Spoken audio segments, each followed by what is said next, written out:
అయిపోయారు ఇక్కడ. వచ్చేసామండి స్వర్గానికి. బ్యూటిఫుల్. చూడండి సముద్రం ఎంత చవకో. మీకు ఇంకో అద్భుతాన్ని చూపిస్తాను. పెద్ద ఇల్లు, ఆఫ్ సీజన్ కాబట్టి చక్కలో దొరికింది. ఇదిగో బాత్రూమ్ ఇది.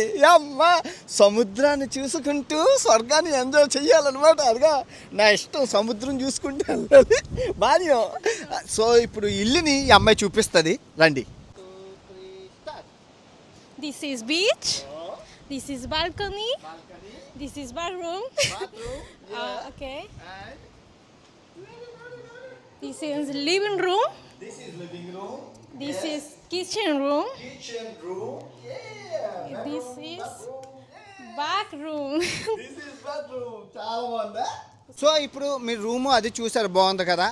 షాప్కి వెళ్ళి సామాన్లు తెచ్చుకొని వారం రోజులకి సరిపడా వారం రోజులు తీసుకున్నాం వంటలు అన్నీ. అన్నట్లు ఇది వాషింగ్ రూమ్ అనమాట. వాషింగ్ రూము, ఐరన్ రూమ్, చాలా పెద్ద రూము. అండ్ ఇక్కడి నుంచి మనం బీచ్కి వెళ్ళాలి.